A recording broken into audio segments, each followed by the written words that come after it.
हरे कृष्णा। सभी हरिभक्तों को राधे कृष्णा।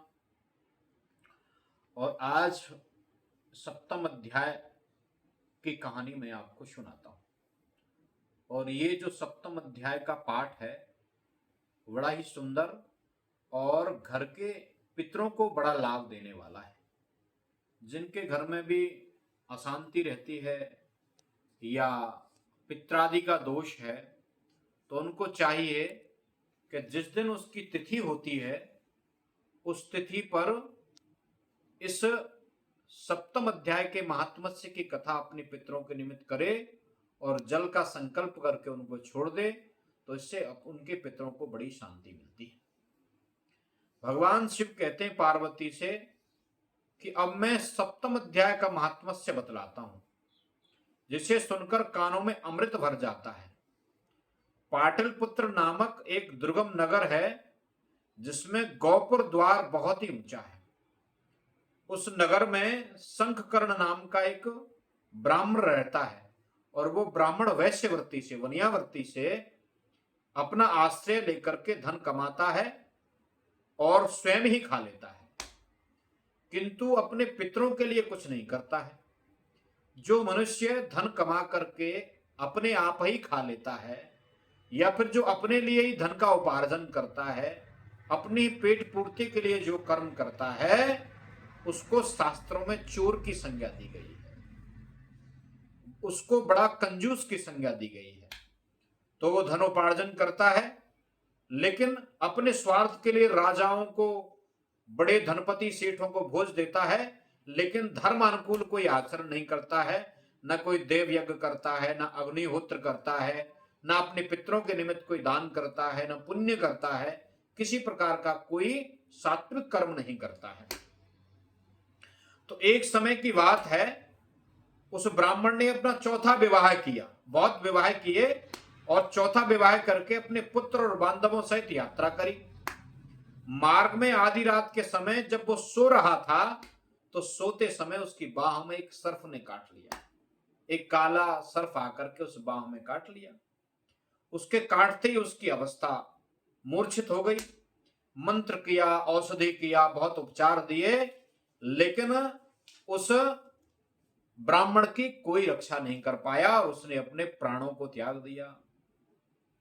कुछ समय पश्चात पुण्यदान न करने के कारण से उस वो प्रेत योनि को प्राप्त हुआ, लेकिन उसका चित्त क्या धन में फंसा था।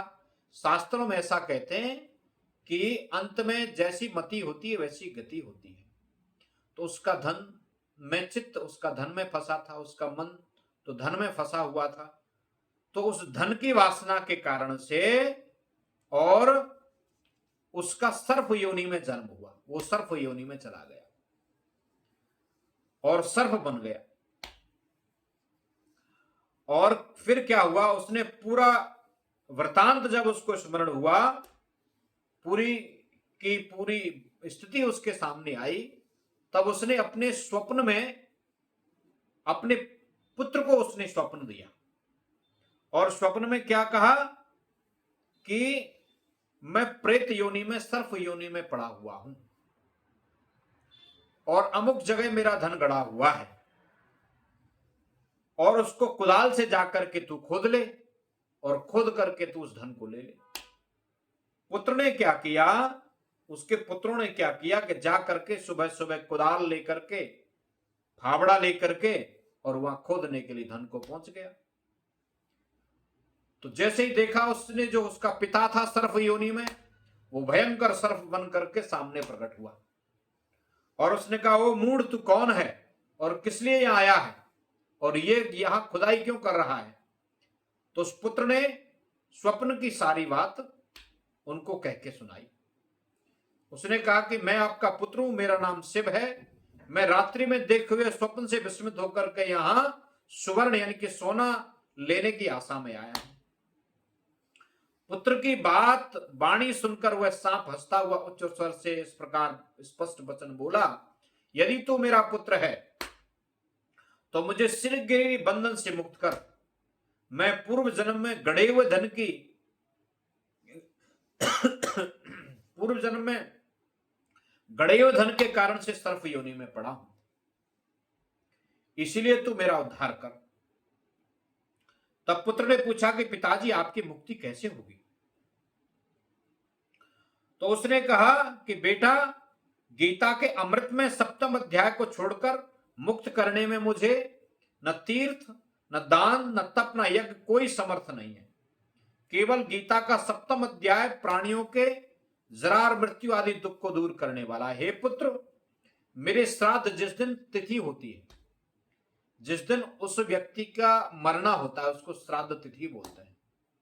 इसका पिता जिस दिन मरा, इस पुत्र ने उसी दिन उनके लिए गीता का पाठ समर्पित किया, ब्राह्मण भोजन करवाया, उसके पिता की मुक्ति हो गई। इसलिए श्राद्ध के दिन 7वें अध्याय का पाठ करें और ब्राह्मण को विधि पूर्वक भोजन कराएं, इससे निसंदेह मेरी मुक्ति हो जाएगी, ऐसा उसके पिता ने कहा। वत्स, अपनी शक्ति के अनुसार पूर्ण श्राद्ध करके सदा वेद विद्याओं में प्रवीण अन्य ब्राह्मण को भी भोजन कराएं। ब्राह्मण भोज कराएं, लेकिन कैसे ब्राह्मण को भोज कराएं? इसमें लिखा हुआ है, जो ब्राह्मणोचित कर्म करता है, जो मांसा भक्षण नहीं करता, जो मदिरापान नहीं करता है, जो कुकर्म नहीं करता, ऐसे ब्राह्मण को भोजन कराने से ही श्राद्ध कर्म सफल होता है। अनाधिकारी ब्राह्मण को भोजन कराने से श्राद्ध का फल नष्ट हो जाता है। इसे उत्तम ब्राह्मण को, उत्तम साधु को भोजन कराएं। सर्प योनि में पड़े हुए पिता के वचन सुनकर उस पुत्र ने ऐसा ही किया, और ऐसा करने के पश्चात उसने जैसे ही उसके लिए निमित्त पाठ किया, तो शंखकर ने अपने सर्व शरीर को त्याग कर दिव्य देह धारण कर ली और सारा धन अपने पुत्र के अधीन कर दिया। पिता ने करोड़ों की संख्या में जो धन बटोरा था, वो सब अपने पुत्रों को दे दिया और उनसे आज्ञा दी कि सदाचार से इसका उपभोग करना, तुम्हारी बुद्धि धर्मयुक्त रहे, धर्मानुकूल इस धन का तुम उपयोग करना। बाबरी बनवाना, कुआं बनवाना, देव मंदिर बनवाना, यज्ञ करना, इस प्रकार से धन का यज्ञ उपयोग करना, अन्नशाला बनवाना, इस प्रकार 7वें अध्याय का सदा जप करते हुए मोक्ष को प्राप्त करना। तो पार्वती, यह 7वां जो अध्याय भगवान शंकर कहते हैं, ये 7वां अध्याय जो है पितरों को परम शांति देने वाला है और कल्याण देने वाला है। ये सुंदर कथा जो श्रवण करते हैं, उनके वो पापों से मुक्त हो जाते हैं। हरे कृष्णा।